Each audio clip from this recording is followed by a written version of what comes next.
and abducens both at the same time controls the muscles of the eye.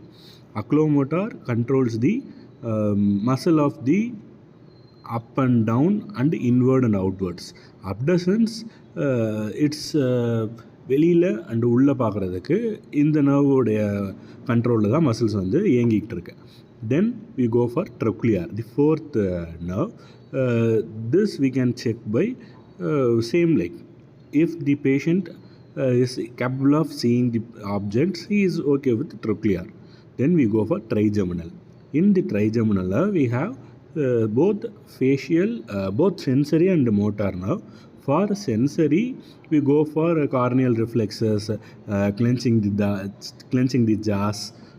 For sensitive reflexes we go for touching and closing the eyes. அவங்கள கண்ணை மூட சொல்லிவிட்டு நம்ம எங்கே touch பண்ணுறோங்கிறத ஃபேஸில் ஏதாவது touch பண்ணி பார்த்துட்டு நம்ம வந்து செக் பண்ணி பார்க்கலாம். Or with cold or hot packs we can use that. Then நம்ம ஃபேஷியல் நர்வ் இது வரைக்கும் பார்த்தது ட்ரைஜெமினல் நர்வ். ஃபேஷியல் நர்வ்னு போகிறப்போ ஃபேஷியல் எல்லா எக்ஸ்ப்ரெஷன்ஸையும் நம்ம பண்ண சொல்லலாம், சீவ் பண்ண சொல்லலாம், நல்லா ஊதி காமிக்க சொல்லலாம், நாக்கை வெளியே உள்ளே கொண்டு போக சொல்லலாம். இதெல்லாமே motor assessments. For sensory just with sweet or salt we can touch the anterior two-third of the tongue, and if they can able to identify the taste, their facial nerve sensory part is okay.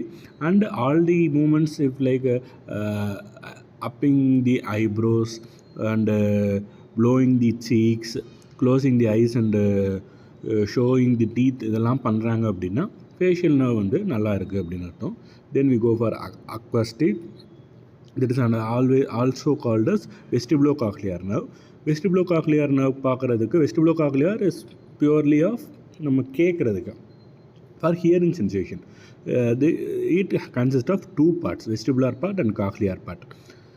Vestibular part is over with balance and coordination.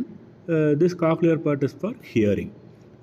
For here we can use some we can use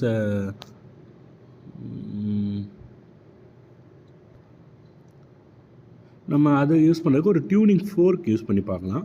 tuning fork with 512 hertz and 256 hertz we can use it for the examination of vestibulocochlear or acoustic nerve, 8th nerve. For glossopharyngeal and vagus both having sensory and motor, gag reflex we can check, swallowing, taste of the last 1/3 of the tongue. These and all comes under the vagus and glossopharyngeal nerves. Then we go for spinal accessory nerve. Spinal accessory nerve controlling mainly two muscles, sternocleidomastoid and trapezius.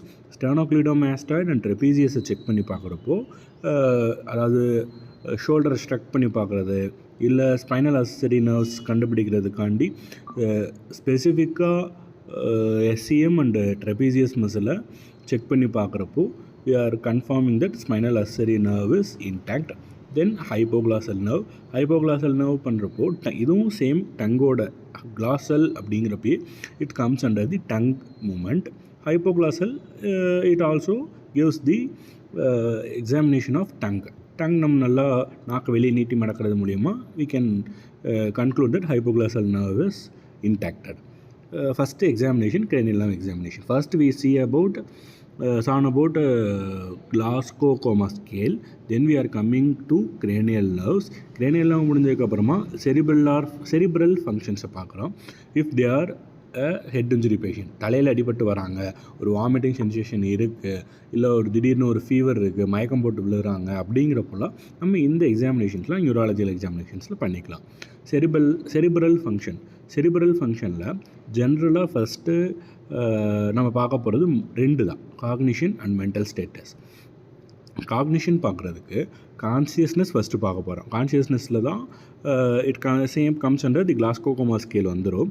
Then level of orientation எப்படி இருக்குது, அவங்களோட name கேட்குறோம், இல்லை இந்த person பக்கத்தில் இருக்க person அவங்களோட attender யாராவது இருந்தாங்கன்னா அவங்கள யாருன்னு அவங்களோட ரிலேஷன்ஷிப் என்ன அப்படின்னு கேட்குறோம். அப்பா வராங்கன்னா அவர் அப்பா தான் அப்படின்னு அவர் சொல்லணும். தென் இப்போ டைம் என்ன நடந்துகிட்ருக்கு, இல்லை நீங்கள் எப்போ கீழே விழுந்தீங்க, எந்த டைமில், இல்லை நீங்கள் எந்த இடத்துல கீழே விழுந்தீங்க, நீங்கள் எங்கே இருந்து வரீங்க, ஆர் ப்ரீவியஸ் இயர்ஸில் என்ன நடந்துச்சு அந்த மாதிரி கேட்குறதும் கம்ஸ் அண்டர் ஓரியன்டேஷன். அவங்க நல்லா ஓரியன்டாக இருக்காங்கன்னா then we move for behaviour. Social habits, attitude எப்படி பண்ணுறாரு அப்படிங்கிறது எல்லா வச்சுமே நம்ம